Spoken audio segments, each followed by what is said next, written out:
Hey y'all, my name is Mariah. I am so excited to be doing this, but I have to admit I'm also really nervous. Being in front of the camera is not a thing that I typically do. It is not my safe space, but I'm excited, I guess, to sort of try to expand myself and try to get comfortable doing some new things this fall season. So my name is Mariah. I am a diviner and an astrologer at Sun in 12th. So sunin12.com is where I offer my services. I am a Black American person. I'm, as a descendant of enslaved African people, um, I am a person who views myself first and foremost as my own individual force of nature. So the I guess the lens through which like I study astrology um, is sort of an extension of that. I look at the planets in the sky also as raw forces of nature. I also look at myself to be a raw force of nature, and I view myself, and I use the astrology chart or the natal chart. I use that as a map of my own spirit. There are a lot of different lenses that exist for us to understand who we are on really deep levels. And astrology for me has been extremely helpful in understanding exactly who I am. So yeah, the way I realized that, like, through studying astrology, you realize that, like, a lot of the teachers and stuff are white. And there's like a tinge of, I don't want to say it's a tinge of whiteness almost in all of the teachings and all of the explanations. But I know from where I'm standing and what I'm trying to do, I try to learn this stuff and filter it um, through a black perspective. You know what I mean? So as I try to relay this information to you guys tonight, keep in mind that I look at the planets as forces of nature. I look at myself as a raw force of nature. I also view the planets in some ways almost as ancestors as well. Um, the planets as celestial bodies that are in the heavens that predate us, that through the system of understanding like Western astrology, you sort of learn the different ways that you manifest the energy of those raw forces that are the planets, and you start to see like the connection between the two. So yeah, just I guess keep that in mind as I'm trying to explain it, because I'm trying to keep this thing as black as possible, as relevant to us specifically as possible. um, I wanted to get in here and talk about the moon very, very specifically. I am a Cancer woman. I'm a Cancer. Cancer, the astrological sign, is actually ruled by the moon. So, the stereotypically, us being the crybabies of the zodiac, um, you know, listen, stereotypes are stereotypes for a reason. Although you're not just your sun sign, but I'm gonna try to keep all that stuff sort of to the side as I get through this. But yeah, I'm a Cancer woman. I experience emotions on a very, very, very, very deep level. I experience my emotions heavily. I experience life pretty heavily. I'm a really, really sensitive person. And, you know, being on the planet for 27 years thus far, I've had uh, many experiences that have shown me um, the depth, I guess, of my internal life. And we all have an internal life. And that's sort of what I wanted to talk about tonight, because that's a lot of what the moon represents in your natal chart. Um, so the moon is in everybody's natal chart. Everybody has a moon sign. Okay, so uh, very quickly, three things that I'm going to sort of be talking about tonight are going to be the moon, so the planets, but the moon very specifically as a raw force of nature. The astrological signs, the 12 signs of the zodiac are, I view them all sort of like as different journeys of consciousness. They all have different strengths and different weaknesses, and they're all like 12 very, very distinct paths with very, very distinct pitfalls that you can fall down. And in all of our natal charts individually, each of these 12 paths are present in every single human being. So I will be talking about the signs a little bit, and then I'll also be talking a very tiny, tiny bit about houses as well. So when you go to pull your natal chart, which the way to pull your natal chart, you can pull it online for free. My favorite website for this is a website called astro.com. In order to pull your natal chart, all you would need is your birthday, your birth time, and then the city and state that you were born in. And with that information, if you put in everything correctly, it will actually generate your natal chart for you. It'll show you where in the sky all of the planets were at the time of your birth. And that picture, that snapshot of the heavens, is the roadmap to your spirit, the roadmap to who you are as a force of nature in this realm, moving around, doing what you need to do, and becoming who you need to become. That is the origin, that is the beginning, at least when we're talking about astrology, right? So the houses in the natal chart, it looks like when you're looking at it, it'll come across like it looks like pie slices. It's a circle that's divided, 12 different ways. So you have these slices. Each slice represents a different domain of human life. And those different domains of human life are referred to as houses. So the three things we'll be touching on, we'll be talking about the moon, we'll be talking about the signs a little bit, and then you're going to hear me refer to the houses. So that's what I mean when I bring up those things. Let me see here. So the moon, I'm getting straight into it. The moon, okay, so what does the moon represent in your natal chart? First and foremost, the moon as a raw force of nature. The moon is the part of your spirit. It is your internal realm that basically functions as your receptor for life. It is the receptor for all of your experiences. It is the receptor and the processor of all of your emotions. The moon represents your subconscious mind. The moon is also very closely tied to the womb and to belly and breast and those feminine parts. The moon also represents ancestral memory. All of those things are represented by the moon. So it's that part of your spirit it's that receptor for the many experiences that create life, you know? And I thought it was really important for us to talk about the moon specifically here at the, the Seasonal Depression Prevention Collective, because, a lot of the time, and I'm not speaking as a licensed therapist or psychiatrist or anything like that.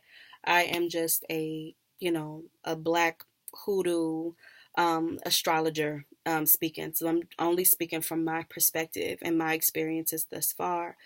But I look at the moon and I think about your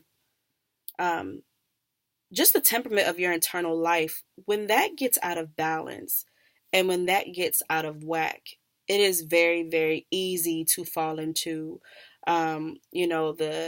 depression and anxiety and all of those mental illnesses. I cannot and will not say that studying astrology and understanding, your planets and shit is going to heal you of your depression.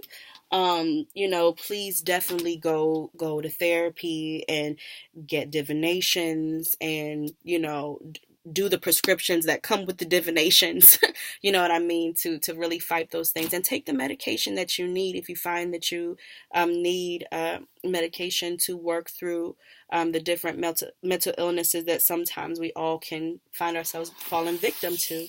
I wouldn't say that astrology is, a way to, um, heal it necessarily, but I do look at astrology almost as a roadmap to healing. And it also works really well with giving you some perspective. You know what I mean? So it works really great as just another lens to really see yourself through when you're dealing with those things. So when things get out of balance, um, I find that it is really, really helpful to lean into what your moon sign is and try to feed your moon, and try to comfort your moon based off of what your moon is doing in your natal chart. I will not be able to very, very deeply get into all of the different things because with astro, it's not just, the sign and your sun sign, you know what I'm saying? It's the sign, it's the planet, it is the relationship that that planet makes with other planets that are in your chart.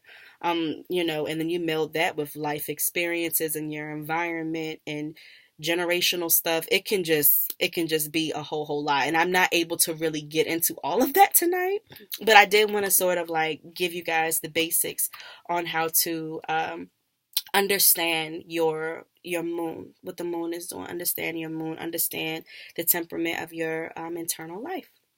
So I already told you guys, I think I already touched on what the moon is. So the moon is your emotional body. That's probably the biggest one. Think of your moon as your emotional body. It is your subconscious mind, ancestral memory. It's also the part of you that nurtures and the part of you that is able to receive nurturing from others. It is the receptor and the processor for all of your life experiences, and as well as the things that you witness. Those things are ruled by the moon. Um, so yeah, it's your internal life. It's a big, it's a gumbo pot of all of those things. And the moon sign and the condition of the moon, all those different pieces that make up what the moon is in your natal chart, it sort of becomes the backdrop for where your intuition springs from, where your instincts tend to spring from, have a lot to do with your moon sign as well. So that's what the moon is, and just what it means, first and foremost. And then the second part. So we're going to talk about these astrological signs. I'm going to try not to take too long doing this. It's 12 of them, and really I could talk about all of them forever, but I'm gonna try really hard to stay on task for y'all. um Let me see. So we will talk about, let me see if we're gonna talk about this elementally, like with the elements, or we're gonna talk about it with the am I gonna talk about it with the polarities, talk about the opposite signs. um let's touch very, very quickly on. Shit. It might not be really, really quick, y'all. I'm gonna try to make this as quick as possible. Let's talk about. We're gonna break it down elementally. We're gonna talk about the elements. So there are three astrological signs um, for the four elements of. So that would be earth, air, water, and fire. Okay, so we're gonna start with Aries and we're gonna end at Pisces. And I'm gonna try to. And I told y'all I understand the astrological signs to be different journeys of consciousness. So it's going to be hard to like meld that down, but I'll do the very, very best that I can. Also, keep in mind, think about these different journeys. They can manifest in 5 billion different ways. There is not one way to express Aries energy. But try to, as I'm breaking it down, try to think, try to, I guess, be really, really rooted in the themes of what it is that I'm discussing as I talk about it.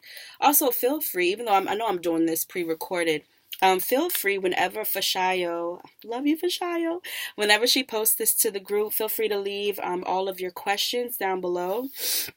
And I will do my best to answer anything that I can, if any part is unclear or isn't adding up right. So we'll start with Aries. So Aries, okay, so when I explain the signs, I break all of the signs down into the baby, the young adult, and the elder. Um, so the baby of all of the signs, or all of the signs of the different elements, the baby sort of represents like the rawness of the element. The young adult sign understands the rawness of the element, but also tries to make more of a use with it. And then the elder of the sign of a particular element understands the rawness of the element, how to make use of it, and then tries to build that to its highest potential. Okay, so there's the baby, the young adult, and the elder. We'll start with fire. Baby fire is Aries.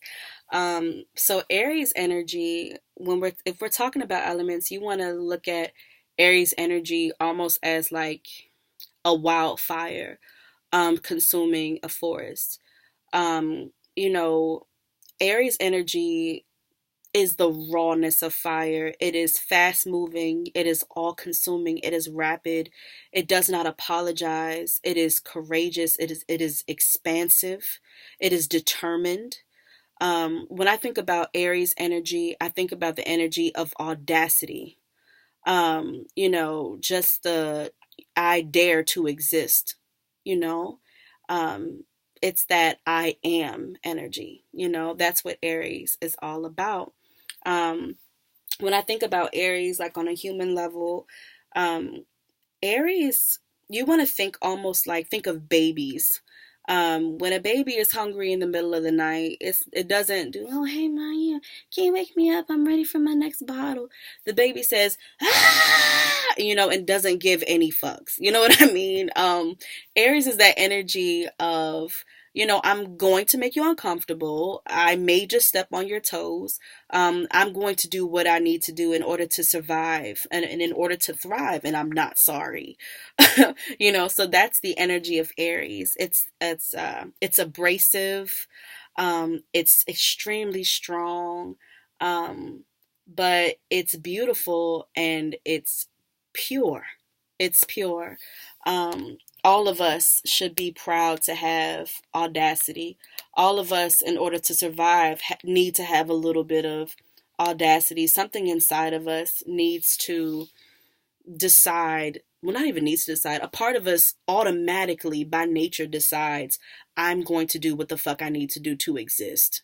That's the energy of Aries.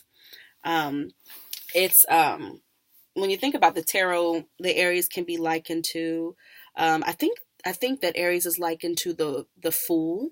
So just, falling off the cliff, falling off the mountain, going to do whatever the fuck it needs to do. It's initiating the journey, it's starting the path. The audacity to begin. That is Aries energy encapsulated. So we have wildfire, that's the baby fire, that is Aries energy. After Aries energy, we have Leo energy. The way that I understand the signs, I understand I understand each sign to sort of manifest itself and come into being with the knowledge of the sign before it in certain ways. So Leo manifests itself. That particular journey of consciousness is about creativity and resourcefulness. So you want to think about Leo energy almost as, somebody holding a torch in a dark space, trying to find their way out. Leading other people out of a dark space. That is Leo energy. You want to think about fire on a torch. So not fire just for the sake of being fire and being rapid and all consuming and moving and, not apologizing. That's not necessarily Leo energy. Although all the fire signs have a little bit of that at the core of them, if I'm honest. But Leo energy, it's about creativity and resourcefulness. Leo energy is ruled by the sun. And, whether you want to admit it or not, everybody needs the sun. Anything that needs to be alive needs the sun. We all depend on the sun. Plants, humans, animals, we all need the goddamn sun. So, Leo is creativity, it's expression, it is it is emanating yourself into the world and affecting your surroundings, in only the way that you could. That is Leo energy. So it's the energy of leadership. It's the energy, like people say, it's the sign of like star power and things like that. Leo energy gathers fans and disciples really, really easily, because Leo energy is just the energy that people, we all need. We all need the sun. We all need to create. And all of us have that ability inside of us as well. Keep in mind, as I'm going through all of these signs, every single last one of these processes is in your natal chart. Every single one of these journeys to consciousness is in your natal chart. So I know that with the way that astrology, I don't know, the way that people like talk about it and sort of scrape the surface with it, it can be kind of polarizing. Like, oh, I'm a Cancer, or I'm an Aries, I'm this, I'm that. You're all of it. You know what I mean? Like, you as a force of nature are composed of all of these energies together. So just keep in mind that every single one of these processes is present inside of you as well. And it's part of your spirit, it's part of your journey, part of your walk. Um, so yeah, that's what Leo energy is. It moves from a place of rawness, and it's more so about affecting your surroundings by way of shining. It is a very confident energy. It's attractive energy. The sun is at the center, the solar system, it's that sort of energy. And again, extremely creative. It's about shining and putting just being yourself. It's the energy of being yourself and putting out what you need to put out into the world, and then knowing that the world is going to be better for it. That is I think the gist of the Leo process. Again, I'm touching on these extremely quickly, but for the sake of this class, that I think encapsulates kind of what Leo energy is. And then we have Sagittarius. So Sagittarius energy would be the elder of the three fire signs. So Sagittarius energy understands the audacity to live life of Aries. It understands what it means to be creative and resourceful, and the ability to be adored, and the power in being oneself that is Leo. But Sagittarius, Sagittarius, you would picture Sagittarius almost as the flame on your conjure candle, or your oil lamp flame. That's the energy of Sagittarius. Sagittarius is probably the first time where fire um, begins to really just enjoy being fire. Sagittarius energy, to me, the way that I understand it, is the energy of life. Sagittarius is all about, it represents higher learning. Okay, so philosophy, different religions, how other people understand themselves and understand God. Sagittarius is about collecting life experiences. Sagittarius is the energy of the guru, but not the guru, that sat around and, maybe studied a lot and is now a guru. But Sagittarius is the energy of the guru that has a personal story for how they fucked something up in their youth and how they got themselves out of it. And I mean a story for everything. Sagittarius is the energy of world travel, making connections, having fun, letting loose, enjoying yourself. And then also processing the experiences that come with that and trying to extract wisdom from each and every part of it. That's the energy of Sagittarius, and it is the elder. So it understands the rawness of fire that Aries is. It understands the creativity and resourcefulness and the power of being yourself. And it takes those things, puts them together, and says, I'm going to use this and I'm going to enjoy the shit out of life. And I'm going to extract all of the wisdom from life with this here fire. So that would be the elder fire sign. What comes after Aries? Taurus. So now we're going to talk about the elements the astrological signs and the earth element. Okay, so Taurus is the baby. Okay, Taurus is the baby earth. Taurus is ruled by Venus. Taurus. It's a journey. It's a journey of trying to, I guess, it's like extracting the wisdom and the beauty of simplicity. Taurus energy. So Taurus, okay, I mentioned earlier, I think that each sign manifests itself with some understanding of the sign that came before it. So Taurus follows Aries energy. So Taurus comes in and it's like, okay, I understand. Okay, well, fuck, I'm really in this bitch. I'm alive. You know what I'm saying? And then Taurus says, okay, well, this is really beautiful. Eating is really lit. Having sex is lit as fuck. Orgasms are great. Beautiful music, that is life. That sunset over there, fire. You know what I'm saying? Tauruses understand beauty. They understand beauty. They love beautiful things. They love comfort. And they also like learning that I can acquire things for myself. You know, I can surround myself with beauty and participate in the beauty of life.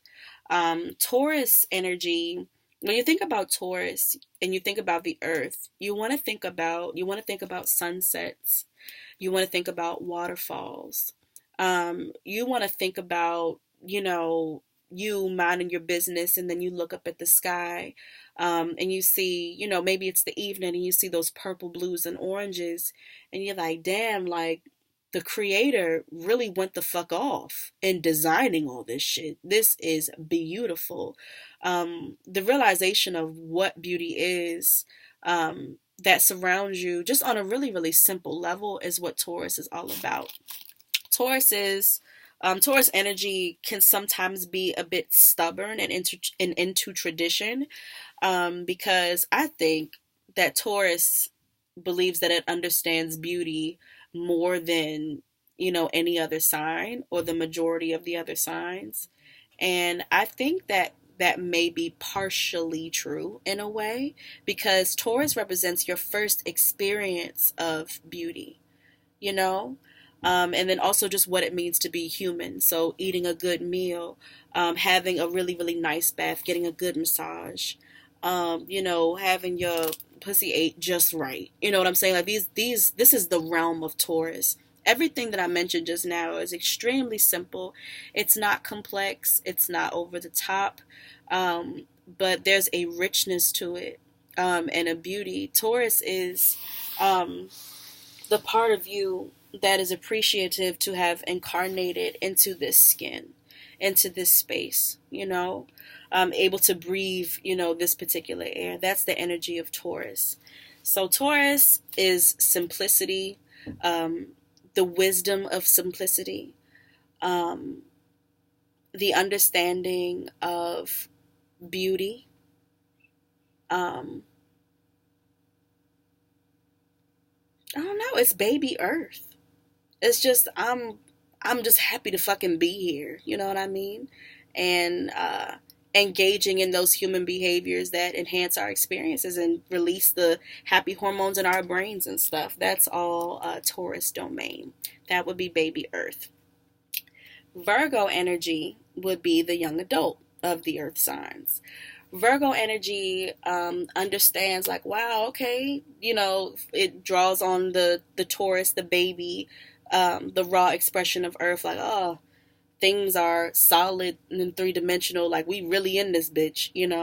And then Virgo energy comes directly also after Leo.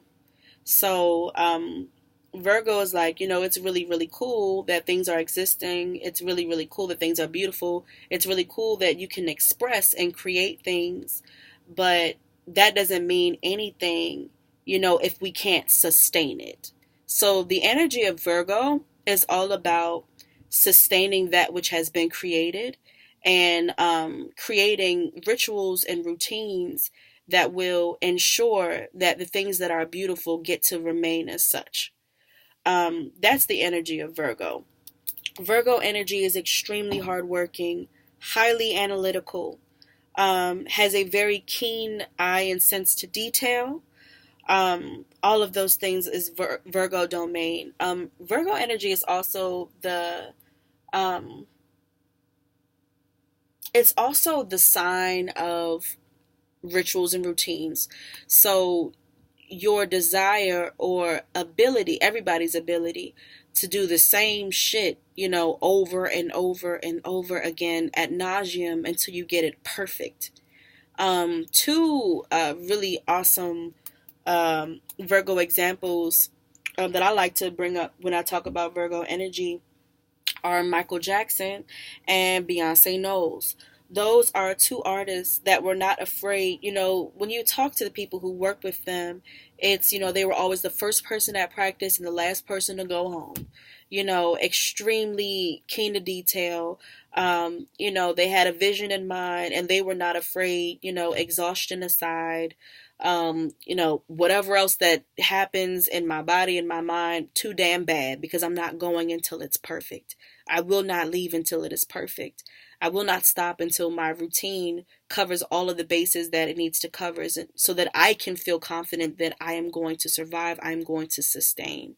So while Taurus is baby earth and oh my God, sunsets, waterfalls, good sex, and good food, we have Virgo that builds on that energy. And we're now talking about fucking photosynthesis. We are talking about the water cycle. We are talking about all of the different processes, even like the different processes of the body. You know what I mean? Like these very routine things that are going to happen and that must happen in order for life to survive. The breakdown and the math and the science behind the thing that is great and the thing that is beautiful, that is all encapsulated by the energy of Virgo. So that's what Virgo is all about. It's all about sustaining and perfecting, and ensuring your survival through, sustaining and perfecting whatever it is that is being discussed, right? That's the energy of Virgo. And then we have Capricorn, which is Elder Earth. So Capricorn understands, things can be beautiful, being alive is kind of lit, cool. Capricorn also understands, it incarnates having already understanding that uh, I also understand in order to keep these beautiful things, I also have to be responsible. I have to be consistent. I have to have an eye for detail. I have to be serious about what it is that, I'm doing. I need to give a damn. I need to plan and execute, the energy of Virgo. And Capricorn builds upon those two wisdoms and applies it. And it applies it on a mass scale. So when we talk about Capricorn energy, we're talking about the energy of government. We are also talking about the energy of law. Government exists.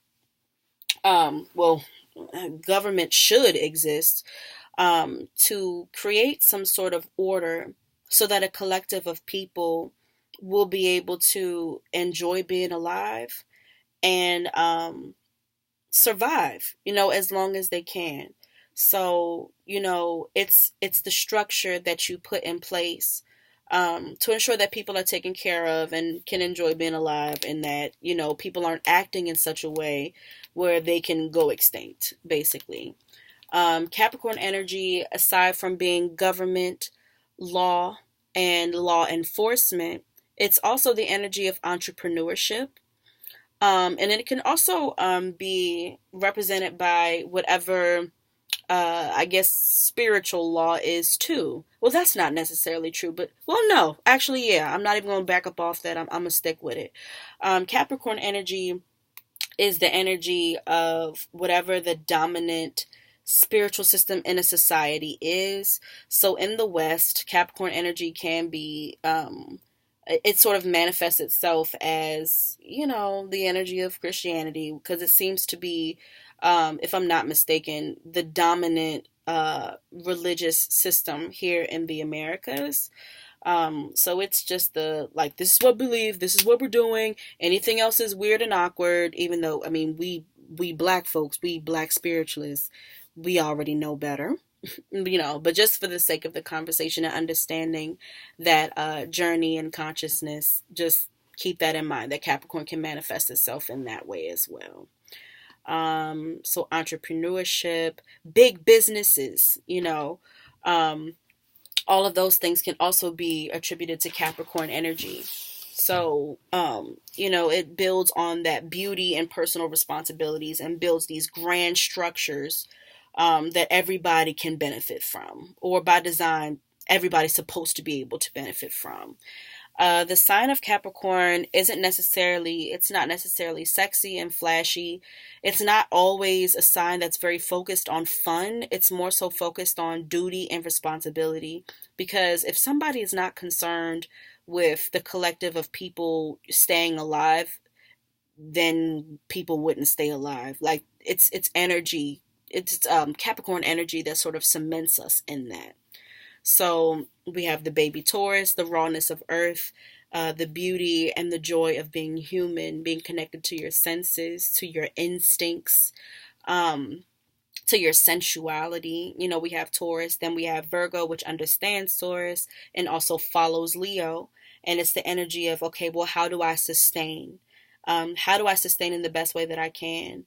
And then also, I didn't mention Virgo energy is also a very giving energy as well. It's a workaholic type of energy, and Virgo, while it can manifest itself in human beings to be kind of critical, the goal with Virgo typically is not to make you feel like an idiot when you are being critiqued by um, a Virgo heavy person.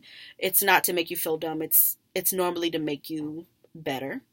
You know, Virgos. I know Virgos be pissing me off sometimes, but it has not happened very much in my life where Virgo has given me advice that I didn't need, even if I didn't want to fucking hear it. So we have the energy of Virgo, and then we have the energy of Capricorn, which understands the beauty in life, and it also understands what's required to sustain, and it builds on that and creates structures with that information so that entire collectives, entire lineages, can survive. Okay, so that would be Earth, the three astrological signs of the Earth element. And then we can go to air. So baby air is going to be Gemini energy. Gemini energy is all about, if you wanted an archetype for Gemini energy, you would think about a 5-year old asking, why? And every time you answer a question, they want to know why again. And it's like it never ends. That's the energy of Gemini. Gemini is ruled by Mercury. It is all about learning as much as you can. It's about information processing. It is about sharing ideas and expressing ideas, and building on those ideas with other people, bouncing ideas, off of folks, and letting things take form and take shape from that point. It is the part of you that that wants to understand life and wants to understand what's around you, wants to understand your surroundings and who you are. Just that childlike curiosity. Um, air, air, the element of air, it's not necessarily like fire, because fire is like moving through life and like it's like animating the shit out of life. You know what I mean? That's what fire does. But air, I don't know. It's like that part of you that cares to understand. And I guess the water elements will just be the part of you that cares, period. Just cares as you exist. But the element of air cares to understand. So that would be the energy of Gemini. It's that child that's asking you a million questions, and you have checked out of the conversation a long time ago, but the child doesn't give a fuck because they still want to learn, regardless of you're enthusiastic about answering the questions or not. That Gemini is going to keep asking those questions. It still always wants the information. Gemini energy can be likened to book smarts. So, reading books and, scholarly studies and things like that is also a Gemini thing as well. Fact accumulation is a Gemini thing. That would be the energy of Gemini. And then we have Libra energy. So Libra manifests itself um, after understanding, like, oh, everything that exists, I guess, came to exist in a certain way. And I can learn that specific way, and that adds new color to what it means to be alive. That's lit as fuck. And then it builds on that, and it's like, okay, now that I know a bunch of little things about a lot of different things, how can I now layer these things that I know together in order to build a beautiful picture? Libra energy is the energy of bringing harmony to a bunch of different parts. Libra energy is also the sign of relationship. So while a child is asking a bunch of questions about anything there is to ask questions about, a Libra is going to build on that by asking, who am I and what wakes up inside of me when I meld myself with this person?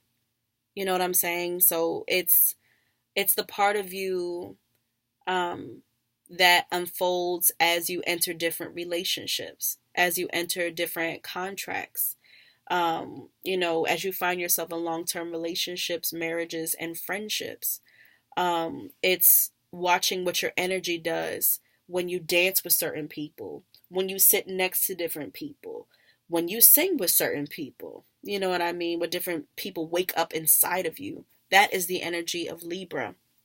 Outside of the more like relationship, interpersonal connection stuff, aside from that, it's also Libra is a very artistic sign as well, up there with Leo, in my opinion. Libra is also ruled by Venus, so they Libra has an affinity and an intellectual understanding of what composes beauty. So, interior design, songs with fucking 12-part harmonies, all of those things would be Libra domain. All of those things are different expressions of Libra energy.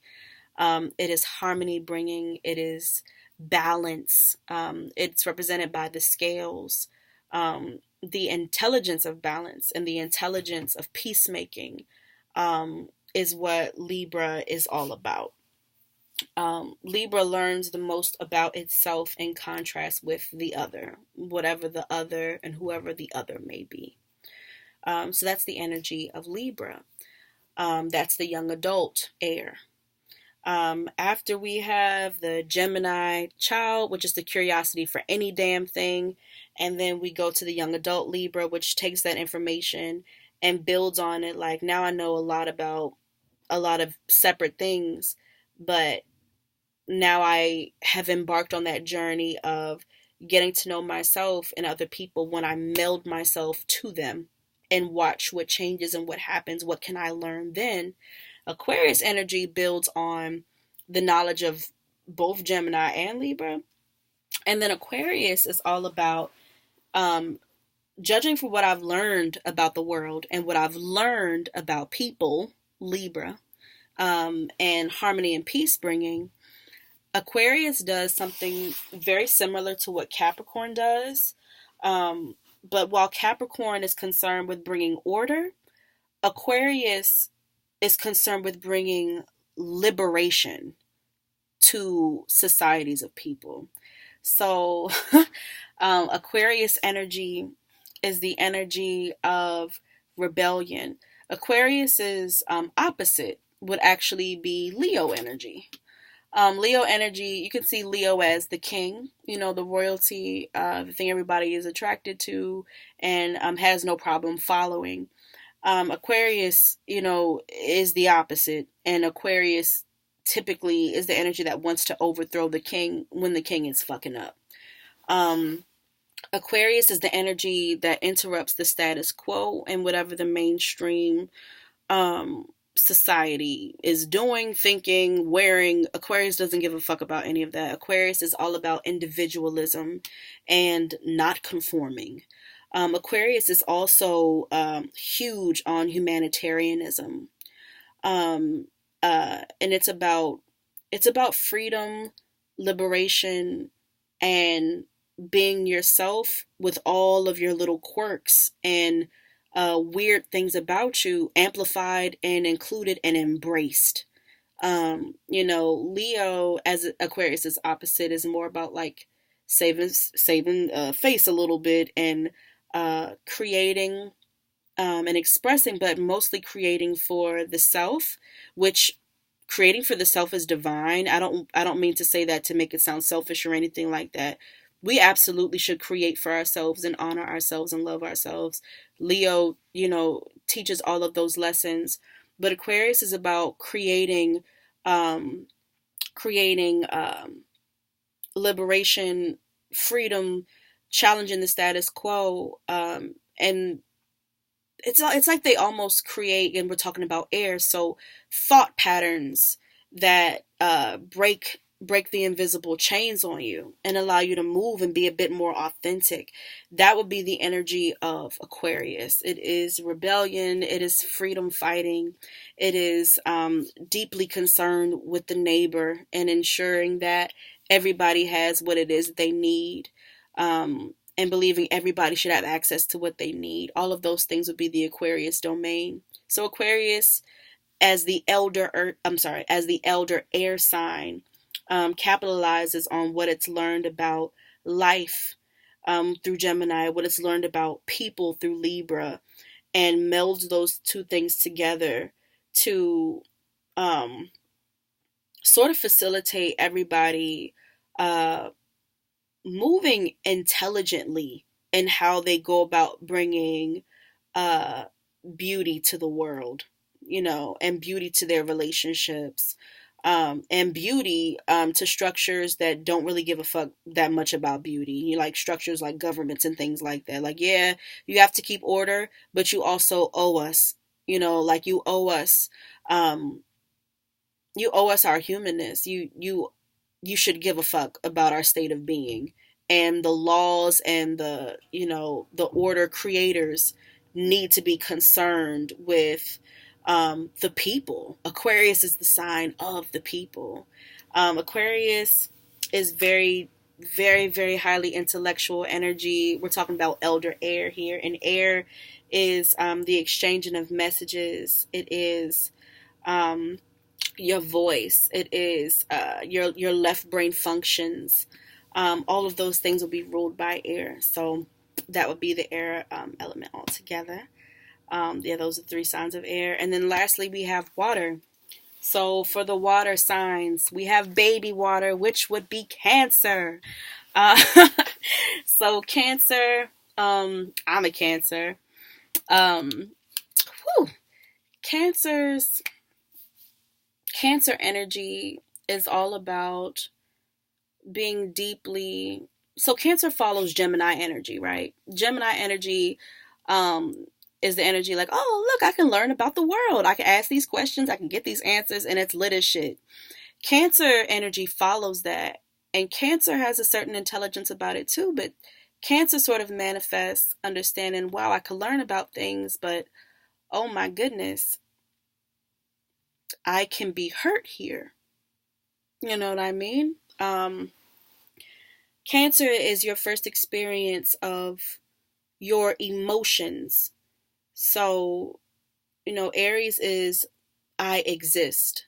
Taurus is I see and I have these things. Gemini is I understand. And Cancer is I can feel.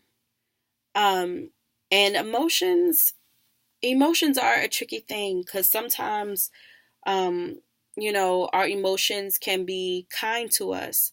And they can be, emotions of joy and, love and, deep amusement.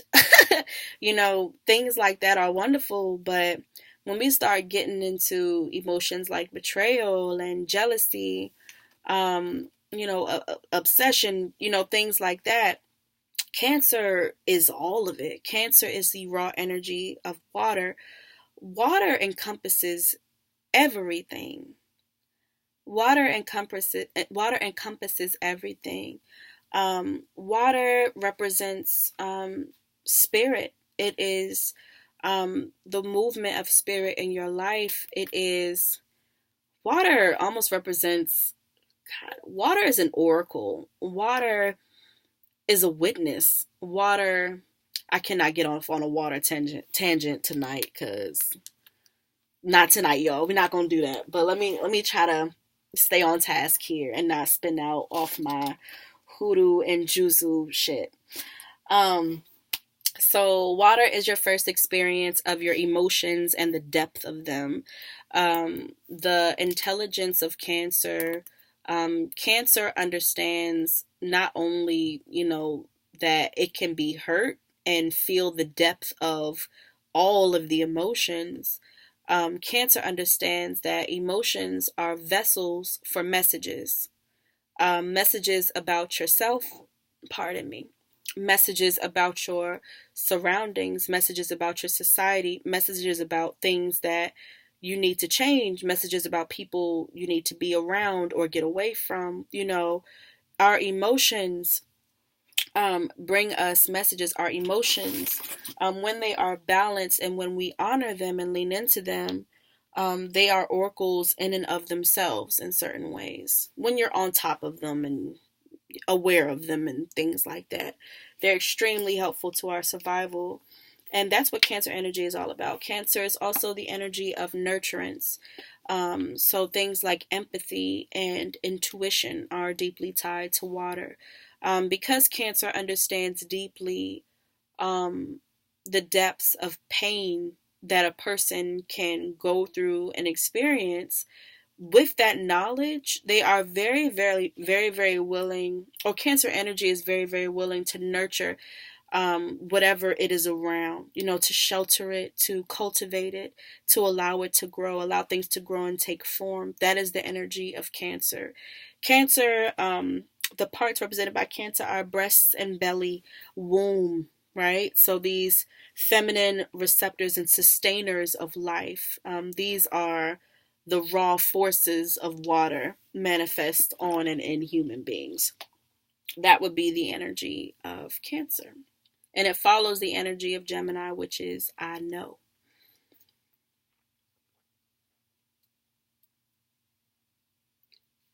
So that would be Cancer. That's baby water, that's raw water. That's, Cancer can be a lot, but that's baby water. Scorpio energy would be the young adult water sign. Scorpio energy incarnates after Libra.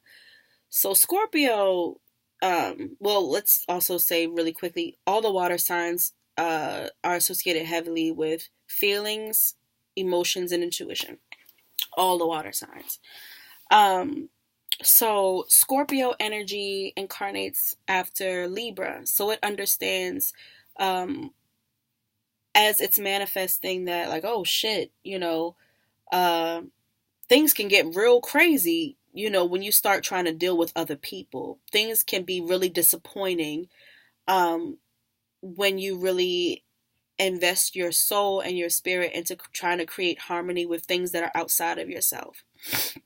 So what Scorpio does, Scorpio is the sign, oh, and also Scorpio as the young adult water also understands intensely the depth and the power of raw emotion. So Scorpio understanding those two things is the sign of the conjurer, the priestess, the magical worker. Um, Scorpio energy is the part of water that understands everything that you have to lose. And Scorpio uses that knowledge and the intuition and that depth to look inside of itself and outside of itself and meld those things together and sort of orchestrate different ways for them to be powerful. Okay? Because Scorpio understands that fuck, I could lose everything. Scorpio is the first sign to sort of understand that and connects emotionally to that. It understands its mortality. Scorpio is also represented by sex, death, and rebirth. So, all very, very heavy, heavy stuff. Scorpio is about.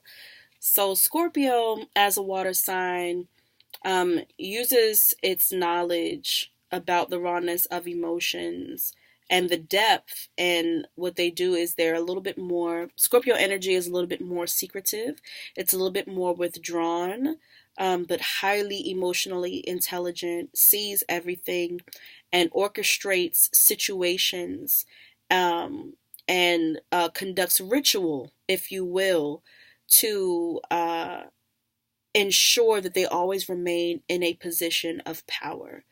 Um, Scorpio is a sign that manifests needing to ensure um, that while they can feel all of these emotions and experience life so heavily, that they will not be taken out by it. Scorpio is extremely determined, very strong-willed. It's the part of you that's able to turn your pain into power. Able to turn, lemons into lemonade, all that shit. That all of those things would be Scorpio territory. Scorpio also deals deeply into the hidden things, so hidden sciences, secret societies, occult knowledge. All of those things are also Scorpio domain. So, the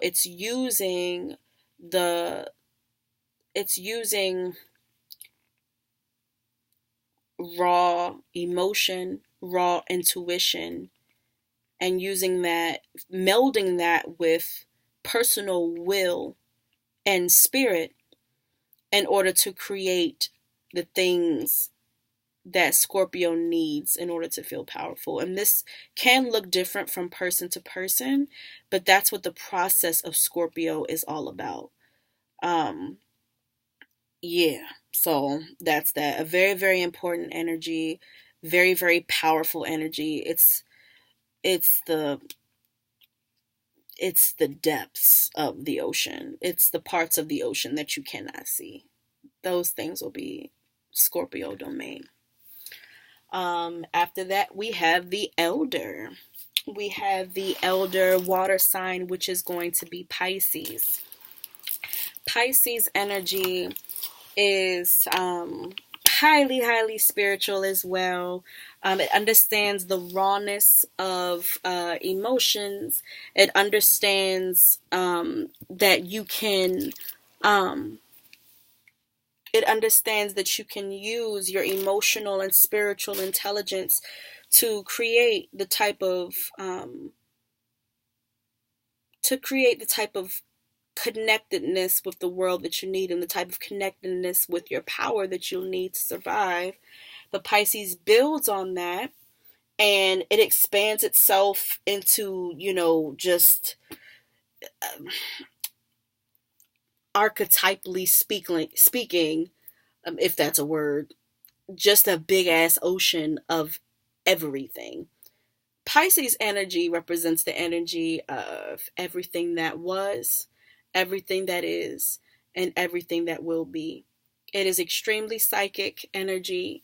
It is extremely intuitive, very connected to other realms. Not always Earth realms. Sometimes Pisces can be in multiple realms at once. Pisces is the energy of mediumship, the parts of us that are able to be vessels. The parts of us that exist, us as Black people, the parts of us that exist that allow us to become possessed. You know what I mean? So possessed by ancestors, possessed by different deities, things like that. That would actually be Pisces realm. When you sort of lose your ego a bit and become this expansiveness and this massive understanding. This, it's the piece of you that's literally connected to everyone and everything else. Um, and I know that that can sound like sort of a little bit vague. The water signs are, I think, for me, probably the hardest to explain because of how abstract yet all encompassing each of them are. So I hope that this makes sense. Definitely ask me questions, comment, all your questions and stuff, and I will get a little bit deeper as you need, if you need me to the best of my ability. Um, Pisces, yeah, is the elder water. It's the oracle, the seer, the compassionate one, the understanding one. Pisces energy is about surrender and giving into um, connecting with God, however you define God for yourself, if you identify God for yourself at all. Even if God is you, you know what I mean? Like connecting with the God or the spark of divinity that animates everything that is. That is Piscean energy. So Cancer would be the baby water, the rawness of emotion. Oh shit, I can feel. Oh shit, I can connect and disconnect. And sometimes it feels great and sometimes it fucking hurts. But I can't necessarily turn it off. It's that all consuming baby water. After that, we have Scorpio, which understands that rawness of baby water, but understands also like it doesn't have to stop for me there. I can use my water to bring me power. I can use these candles and these incantations to get these bills paid. I can use my sheer will and my own spiritual forces and my connectedness of my own spiritual forces and my understanding of the spirits of the world to make the appropriate alliances to meld myself to the right people if I have to meld myself at all to get what it is that I need. That would be Scorpio energy. I can turn all of my pain into pleasure and powerhouses. That is Scorpio. And then we have Pisces, which is I understand the rawness of water and I understand um, myself and using my spiritual prowess to be a survivalist and a powerhouse by my own right. And I build on those two things. And now I'm a powerhouse for spirit. I'm a powerhouse for spirit. I'm a powerhouse for life. And I surrender to spirit and I surrender to life. And that's what Pisces, that particular journey of consciousness is all about. Um, so that was not short. I apologize. um, but yeah, so let's actually tie that in now and we'll talk about the moon. So the moon as a force of nature represents in our bodies the way that we manifest the spiritual power of the moon or the spiritual influence of the moon in our personal lives. It's our subconscious mind, ancestral memory. It is the receptor and processor for all of our experiences as we exist and maneuver through this realm. That's what the moon represents in your natal chart. So the first thing we want to do when we think about the moon being a raw force of nature, the moon in your natal chart is a raw force of nature and it helps to compose, a piece of the force of nature that you are in your own right. But the moon as a force of nature is motivated by whatever sign or journey of consciousness that it is in. Okay? So I want to talk a little bit about that. I want to talk a little bit about pleasing your moon and leaning into your moon during the seasons of fall and winter when the sun disappears and we are combating depression. Okay, the moon, when we give into that part of ourselves, it can show us how we can bring comfort to ourselves. Okay, so people with I can't because I can, but for the sake of this class and trying to keep this as short as I can, because I think right now we're kind of inching over to an hour, a little bit over an hour. So I want to sort of wrap this up a bit, but um, the way to apply this, I'm going to speak mainly from a prescriptive place.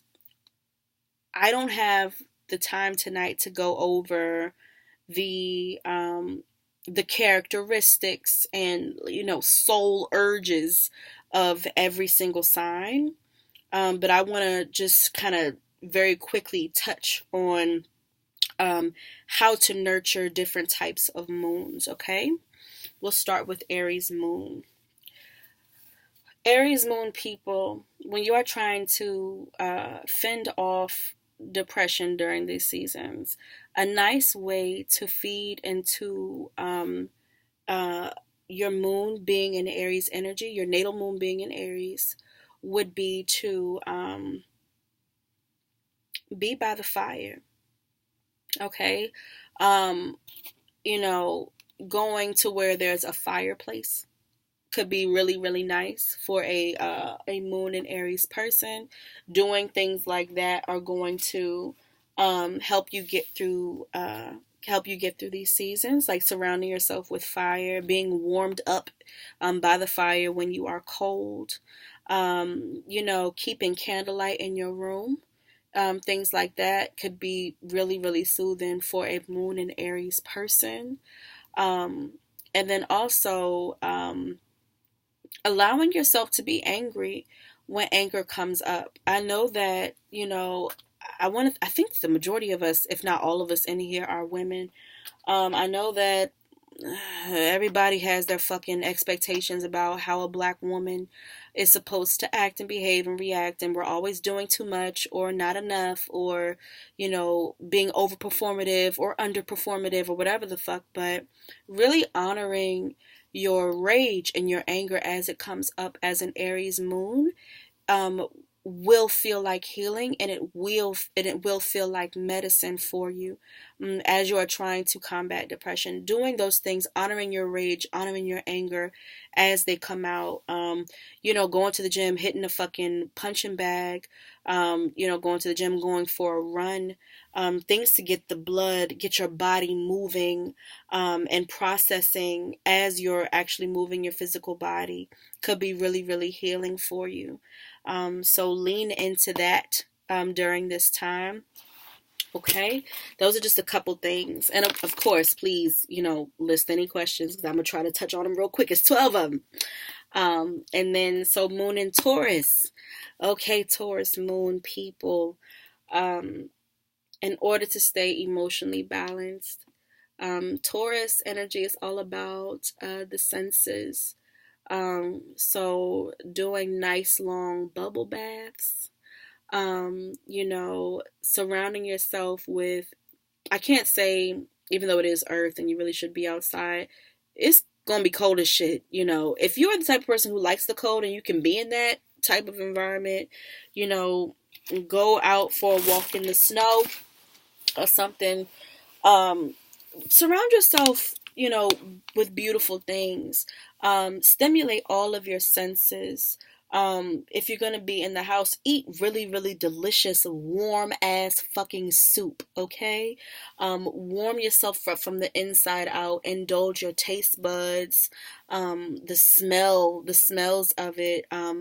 Light, scented candles that bring you joy and arouse your senses. Lean into sex as a part of keeping your emotional body balanced. Because when we're talking about our moons and leaning into our moons, we are talking about our emotional bodies and keeping them as balanced as we can as we try to fend off and prevent seasonal depression, or to make it as least intense as possible. Those are some ways as a Taurus moon that you can sort of keep yourself balanced and stay afloat. Okay, so good food, good sex, indulging all of your senses, and listening to things that sound beautiful to you. um, Taurus moon people, lean into beauty. Lean into beauty while it's cold. It will it'll be really, really good for your emotional body, for your emotional self. So that's something to do. Moon and Cancer people. Moon and Cancer people. Spiritual baths. Spiritual baths. Spiritual baths. Take your motherfucking spiritual baths, Cancers, or Cancer moon people, please. And I would also say, Cancer moon people, be extra cognizant of what the transiting moon is doing. And also, well, really everybody, I don't think I'm gonna have time to touch on that tonight. The houses, but try to figure out your house rulers. So when the moon is in a particular sign, you'll know what portion of your natal chart is being activated. So you'll be less triggered. For me, for instance, my eighth house is ruled by the energy of Pisces.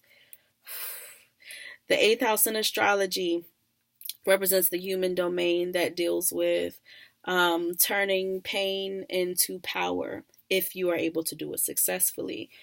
Sometimes, if you're not able to get your eighth house right, it'll just be the house of fucking triggers, or at least that's how I've experienced it, and that's how a couple of other folks that I know also experience the eighth house. Um, it's the house of depth and sometimes loss. So I know that for me, anytime that the moon is in Pisces, it is transiting my eighth house, and my depression kicks the fuck up.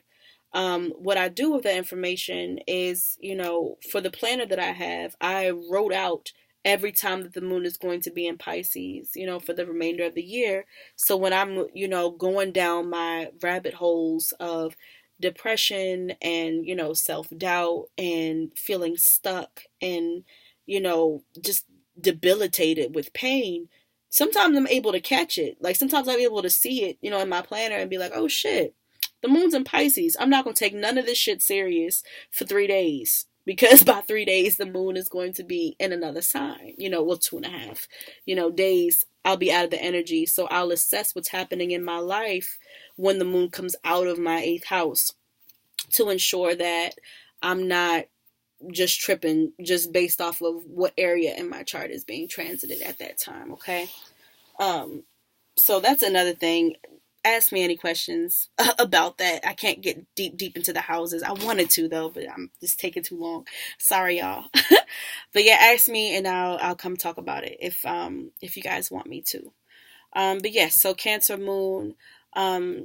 So journaling, right? So honoring your emotions, expressing your emotions. I say a journal because, your journal is not going to tell your secrets or throw your truth, your emotional truths in your face. Like sometimes people can do at times, But yeah, get your emotions out. Honor every single last one of your emotions as they come up, as a part of your healing your emotional body and maintaining your emotional body, people with moon and Cancer.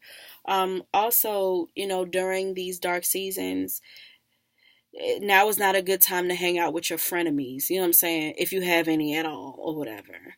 It's not a time to hang around people who you are particularly sensitive to. It's not the time for that. Don't do that. Wait for spring and summer, fall, that shit. Don't do that during this time if you are actively working to not, go fall into seasonal depression. Okay, so those are some things to keep in mind. Cancer moon spiritual baths and lots of journaling and making sure that you're honoring your emotions. Moon and Gemini people, ways to keep your emotional body together. Learn new things. See what piques your interest. Gemini moon people, I'm going to say try really hard to stay on top of your curiosity for life and that path and that walk, because sometimes I know a huge symptom of depression is that you kind of just don't give a fuck. You know what I mean? Like you don't give a fuck about anything, so And Gemini gives a fuck about learning. So as preventative maintenance to your emotional body, try to feed yourself new things as often as you can. Read different books, indulge in conversations with people who are nothing like you. You'll love that. Spend your time talking to people who want to talk to you. Don't engage with people who don't have patience for communication. Gemini, communication is a huge thing with Gemini. So, during this fall and winter season, surround yourself with people who will take the time to break bread with you and really, really, talk about life and talk about what they've been learning. Talk to people that you can share what you've been learning with, and really just keep it going. You don't have to narrow it down to anything like extra spiritual. It can be extremely mundane, but learn new things. Learn new things. Learning new things is a part of what makes your emotional body stay nurtured. Um, Try to keep that interest for life going, and hearing other people's stories as well. Okay, that's one way to keep things going. If you're in a situation where there's not too many people around you that you could like talk to and shit like that, um, air signs, air moon people, use social media. Use social media. Not like in an obsessive a compulsive way, but the internet, these airways, the internet connects the ideas and the thoughts of people all over the fucking globe all the time, and it's constantly updating. There's always somebody to interact with. Really, get into your social media, because if there's nobody around you immediately that is, ready to connect, everybody that's on social media is there to connect in one way or another. So definitely capitalize on that. Okay. After that, um, shit, am I going out of order? I did Cancer before Gemini. So we touched on Aries moon, Taurus moon. It should have been Gemini moon and Cancer moon. Leo moon people, y'all are next. Leo moon people, get you some worship, okay? Get you some worship. Surround yourself with people during the fall and winter seasons that are going to, tell you how fucking bomb you look if you know you look the fuck bomb. You know what I'm saying? Like, don't be around hating ass people during the fall and the winter time. It's definitely not the time for that shit. Be around people who celebrate you, people who honor the goddamn sun, people who are not afraid to say what you mean to them, and people who are consistent. Now, don't take advantage, don't capitalize on the fact that you are liked and loved. But definitely be receptive to being affirmed emotionally in those ways as you are trying to fight off seasonal depression. I will also say that you Leo moon people, work your creative muscles. It doesn't have to be for show, even though a lot of times Leo is heavily associated with, the show and sharing and things like that. But create for your damn self. Write poetry, sing to yourself. Whether you're good at it or not, everybody needs the sun. Do it. Do it anyway. Do it for the joy of it. Sing, dance, dress, god damn it, dress for the nines. If you going to the fucking mailbox, you going to the grocery store, doll yourself up, take pride in what you look like, and don't let anybody fucking shame you for it. Don't be around people who want you to turn it down or turn it off. You know emanate into the world. Doing so and being around people who provide safe spaces for you to really, really express yourself authentically and will affirm you for that. Doing that is going to be extremely healing for your emotional body and your emotional life. Let me see. In your internal life. So after Leo, we have Virgos. Virgo people. Virgo moon people. in order to stay afloat and maintain your emotional bodies during this season. I'm going to say that you guys should, let me see, make you some checklists. God damn it. I know Virgos are always working towards something. Keep a checklist, keep a planner. Um, Even scrapbooking might be really, really nice. You know, things that you can do with your hands, things that allow you to use multiple different mediums to create something beautiful. That's definitely something that I think Virgo moon people could really get a kick out of during these cold seasons when you're trying to stave off seasonal depression. Um, Checklists. I think I led with that, but yes, checklists.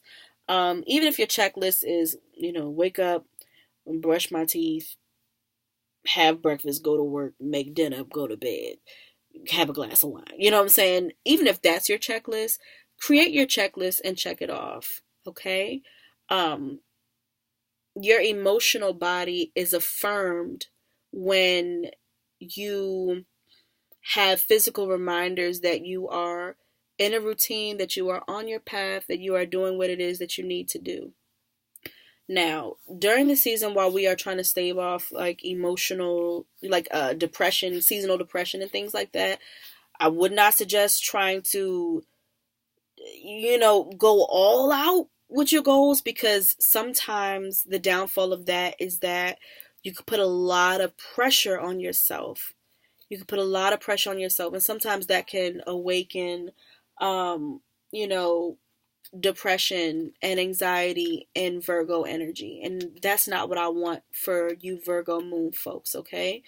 So create your lists, check off your lists and stuff like that. Um, aim for comfort, aim for what feels good. Definitely still apply yourself, but do not overwhelm yourself. Do not overwhelm yourself these cold seasons, okay? I would also suggest doing like crossword puzzles, and like word finds, stuff like that. I think Virgo moons will probably like that too. And that's stuff that you can do cuddled up in the house, with a nice cup of coffee or hot cocoa or tea, and just be inside and doing your own thing, but also being able to ex- exercise, having that attention to detail and, all of that stuff that is Virgo domain. Those things will feel good to your emotional body. So lean into doing things like that these cold seasons. After Virgo, Libras. Libras. Um, be around the people you love the most. Be around the people that you love the most. Be around the people that love you the most. Okay? Um, Libra moons, the relationships that feed you the most, be in them, be around them, be engaging in them, and do your thing. And I don't mean just romantic shit either. Um, have good sex if you have access to good sex. Have good sex with yourself, you know, all of those things. And then I would also say try to do some creative things as well. Same as I suggested for Leo moon people. Libra people, Libra moon people, focus on creating beauty in your life as well, okay? And also treat yourself. Treat yourself to a bit of luxury. That is also a Libra theme as well. Um, so keep those things in mind. Do that stuff. Stimulate your artistic intelligence and be in the relationships that feed you.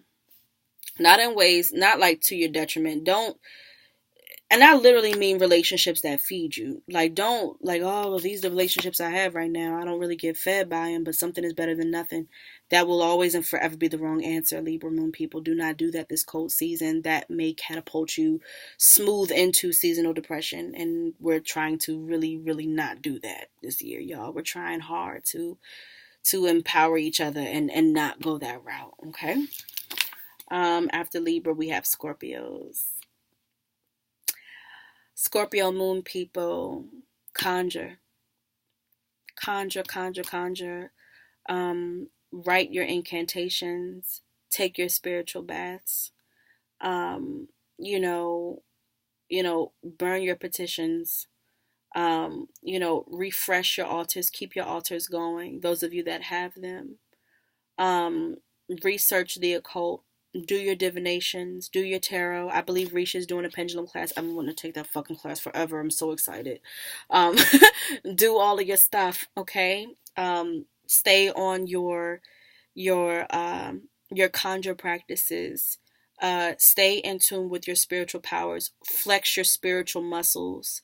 This is going to bring comfort to your emotional body during these cold seasons. Lean into those Scorpio tings, okay? Also, Scorpios, um, do some journeying with yourself as well. Um, Processing, understand, get to know what your wounds are. And this is going to be tricky as we're trying not to fall into depression. But as much as you can, use your discernment. Use your discernment as you're navigating that. Um, but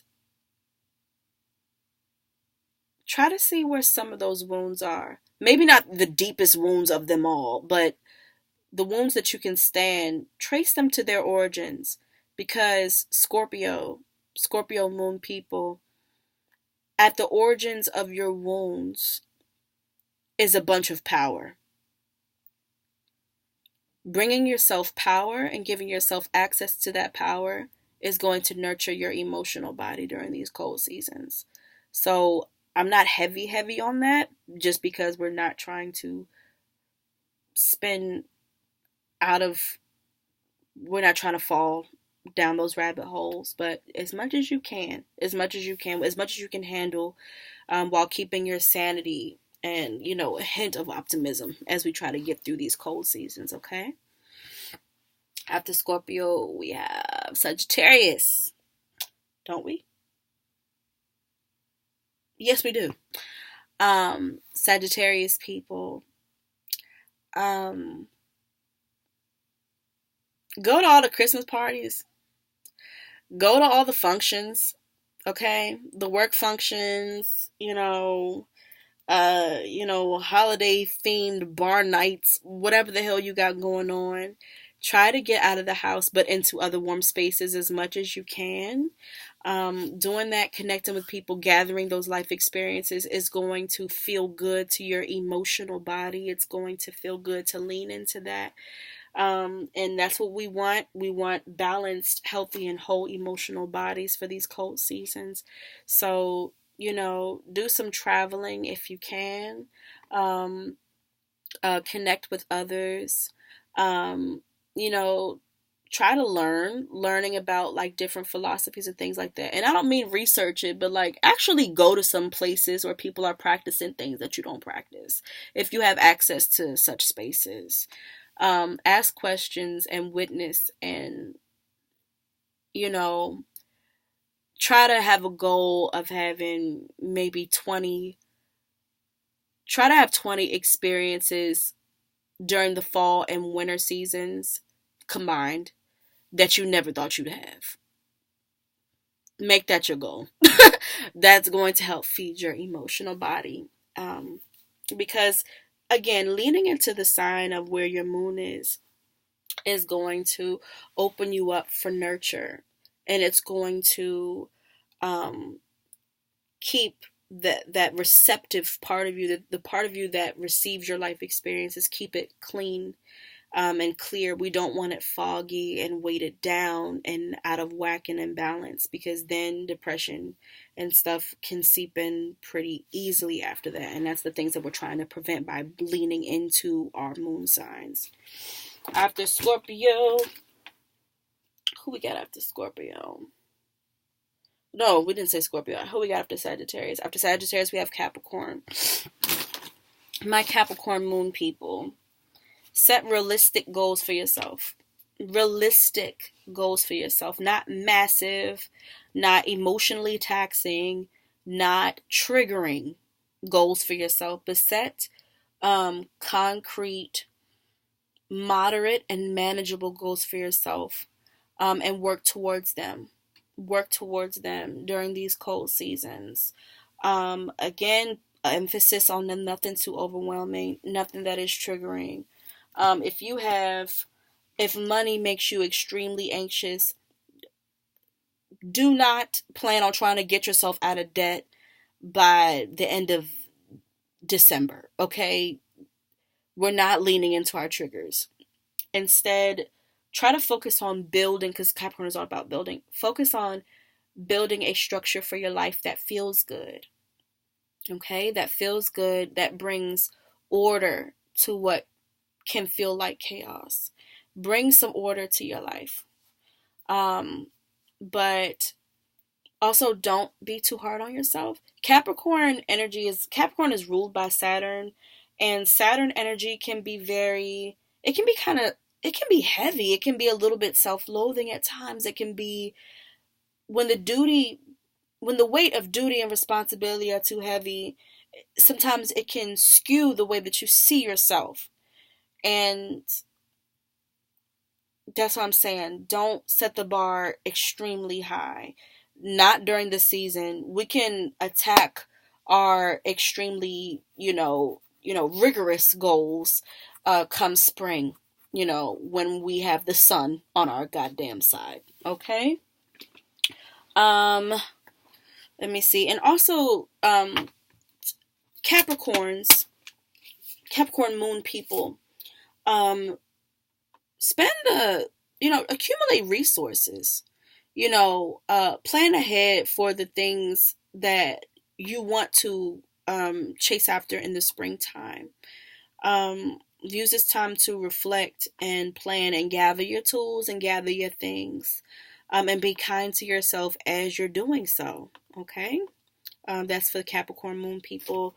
My Aquarius moon people, um get into your kinks and quirks, the stuff that you get called weird for, or the stuff that people don't understand about you.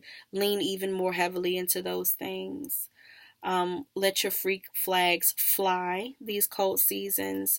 um, don't go trying to be what people expect you to be. We have all these family gatherings and things coming up. Do not tone yourself down, um, and be out here people pleasing during this cold season. Be exactly who you are. And also, working at like soup kitchens and trying to volunteer. If you make a meal for dinner one night, you got a little extra, and take a little some of that down to your nearest shelter and things like that. Doing things like that are also going to feed your emotional body, not your ego. It's not going to feed, well, it may feed your ego too, and that's fine. But doing things like that are going to feel good to your emotional body. Aquarius energy feels good when it is caring for, when it's doing humanitarian works, and when it's being its authentic self. So definitely spend time doing that. And don't normal. No normaling, you Aquarius moon folks. No performing for the normies during these cool seasons. That's not what we want to do. Um and then also, so after Aquarius we have Pisces, the very last one. My Pisces moon people, again with the spiritual baths. Um and I'm going to say devotion. Devote yourself to something. Devote yourself to something. Answer one of your callings, but answer one of your callings that allows you to answer it in the privacy of your own home, and within your own time. Okay, so not something that necessarily requires that you wake up at 3 o'clock in the morning every day in order to, you know, successfully devote yourself to a thing. Choose a path. Well, not a path, but choose something to devote yourself to. It can be devoting yourself to a meditation practice. It can be redevoting yourself to your ancestors. It can be devoting yourself to your Ori, like your own highest spirit. It could be devoting yourself to talents that you stopped practicing a long time ago. It can be devoting yourself to, um, stretching every day. and releasing the tension and the spiritual holds in your body, through not moving. It could be devoting yourself for that, but deciding to do it for the entirety of, the cold seasons. I would actually, I want to throw in that this could be good for Virgo moon people too. Devoting yourself to a thing. Devoting yourself to a thing could be really, really good. It's going to feel good to your emotional body, that energy of surrender. And when you do that, you want to open yourself. You want to open yourself for any messages that may come, for any assistance that may come, for any correction that may come, from spirit or from the people around you that spirit will use as vessels to reach you through. Um, be open. Be open to guidance, love, and divine support. Set yourself up for that. Okay? Um, Also, so that's all of the moon sign, just a really quick prescriptive things to try to do to lean into those signs. The last thing that I wanted to touch on was, um, so when things get out of balance, if you find yourself,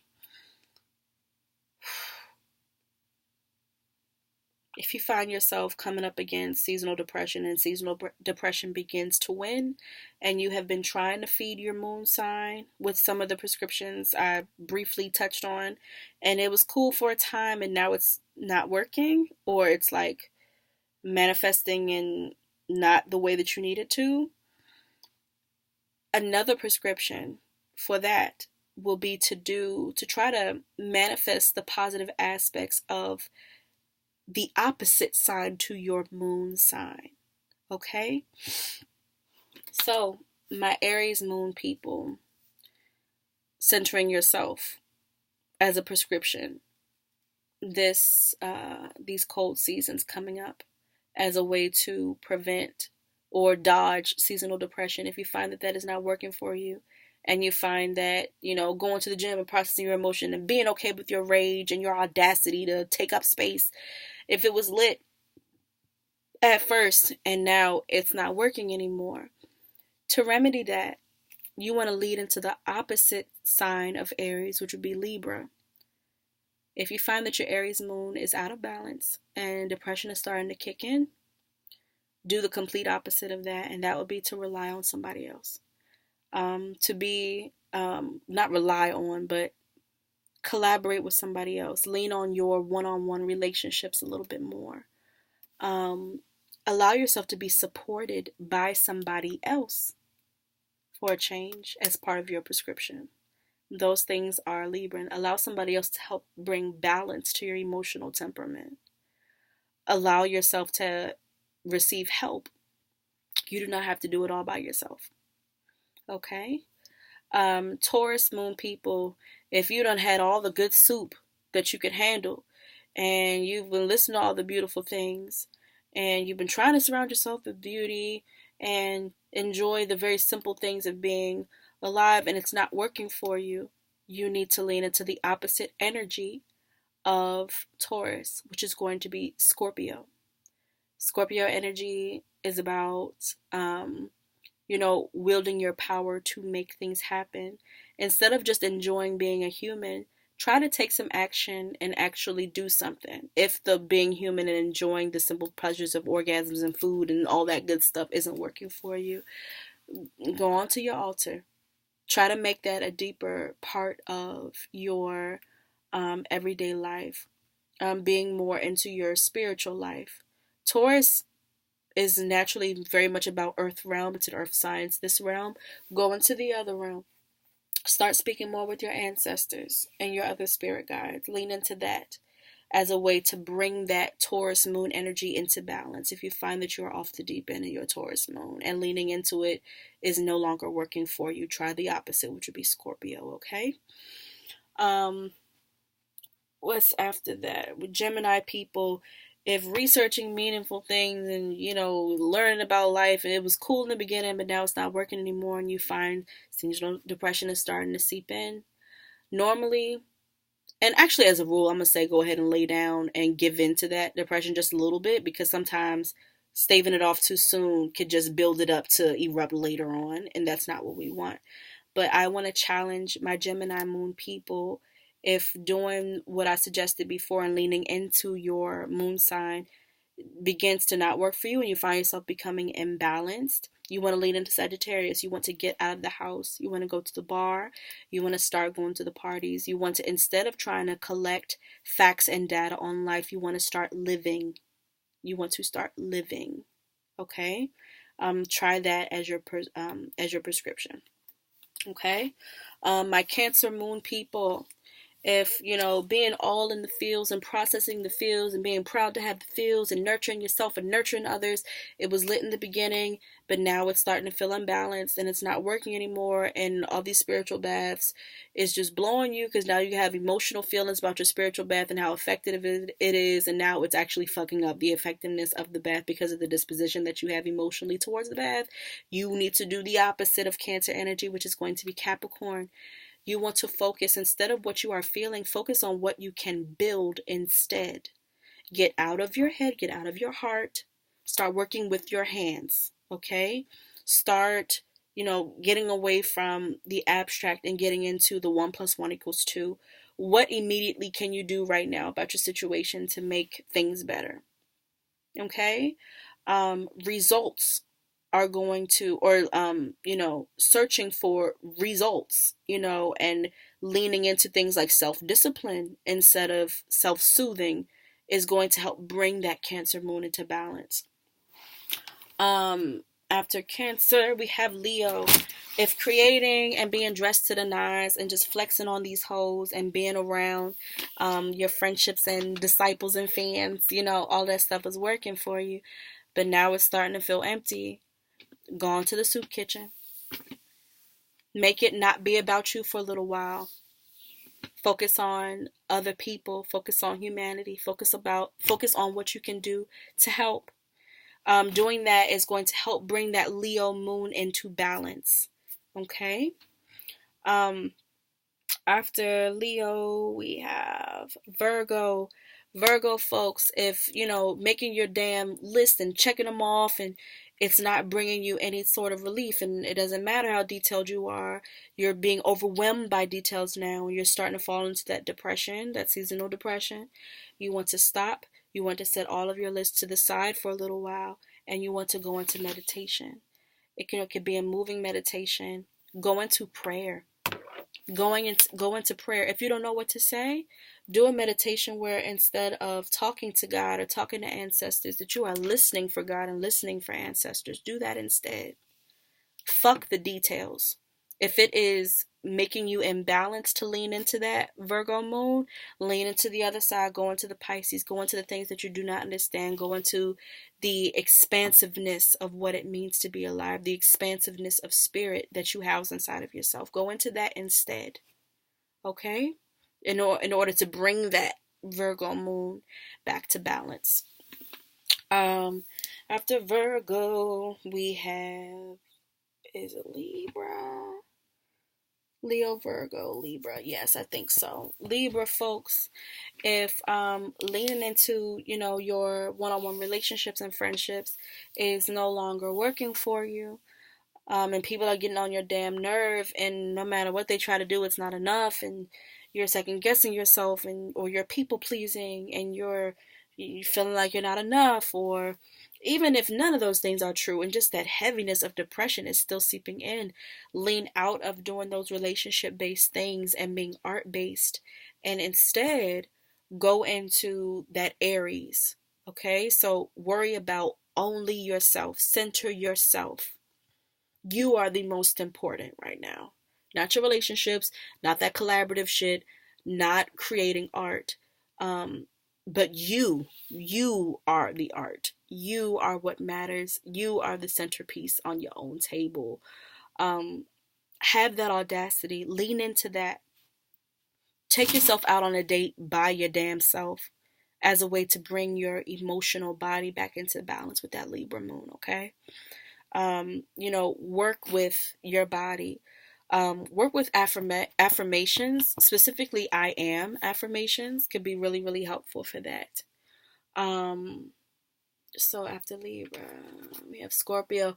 If you've been conjuring all types of conjure and it's been lit as fuck, but now you're depressed and all of your forces, all of your spirits, everything that walks with you, you're overwhelmed, you're depressed, and no ritual feels like enough anymore, and you're drowning and you're stuck.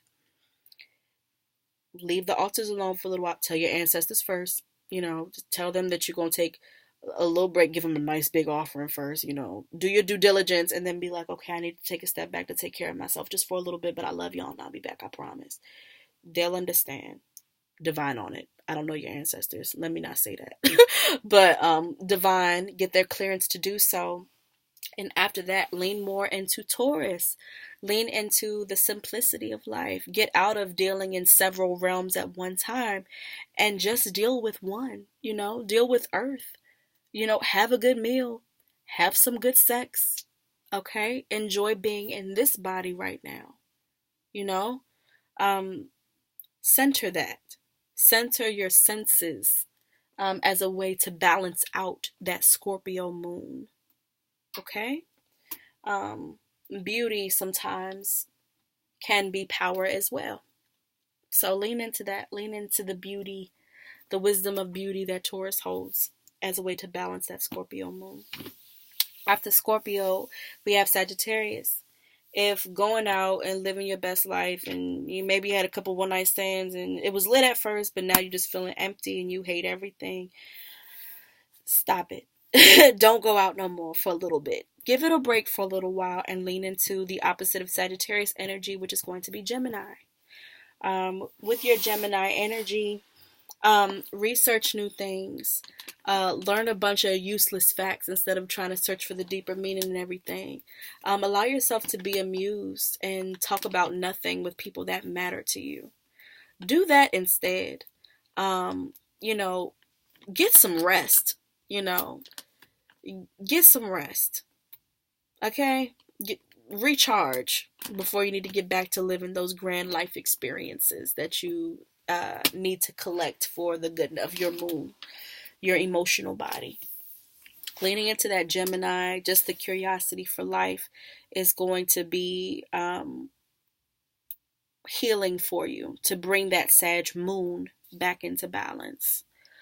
Um, After the Sag moon, we go into Scorpio, Sagittarius, Capricorn. Okay, Capricorns. If whatever you're working on, it's not enough anymore, those prescriptions were lit at first, and now you feel your emotional body becoming imbalanced. Now you want to put all your projects to the side and sit down with your emotions. It is okay to have emotions. I know Capricorn moon people don't typically like to deal too much with the emotional aspect of things because there's so much to do and so much to be done. But none of that stuff is going to matter if you are not able to receive the proper guidance that you need. Your emotions are channels for messages. Listen to your emotions. It can help you complete that next big thing. Lean into your emotions. Journal. Write one true statement about the state of your feelings. Write one true thing that you feel. One true thing.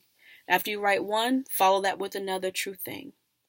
Elaborate on that with another true thing. Get it out. Honor it. See it. Make yourself aware of it. That is going to bring that Capricorn moon back into balance. After Capricorn, we have Aquarius. If you have been doing all the soup kitchens and you are now bogged down and you feel your emotional body going out of focus, focus on yourself. So create something simply for the joy of creating. Uh, be beautiful. Bring yourself a bunch of attention. It'll feel good. Shine. Shine, Aquarius moon person. Honor the forces of your own body and the forces of your own spirit. Embrace all of you, even the parts of you that you feel self-righteous about, or oh, I shouldn't lean into that because that's dumb, or that doesn't tie into my higher philosophies that I have. Nah, lean into that shit. Be all of the pieces of who you are. Um, Even the pieces of you that are normal, that you may not find that exciting. Be those things instead. Focus on being those parts of yourself instead for a little while as a way to bring your emotional body back into balance. Okay? Pisces, if you've been doing all of that spacey shit and you find yourself depressed and getting lost in it, come back, go to Earth, come back to Earth, go to Virgo. Virgo is the opposite energy of Pisces. Make yourself a checklist. Don't make it overwhelming, but make yourself a checklist for every day. Choose one thing to work towards that is tangible, something that you can touch, taste, and see, something here stationed in Earth.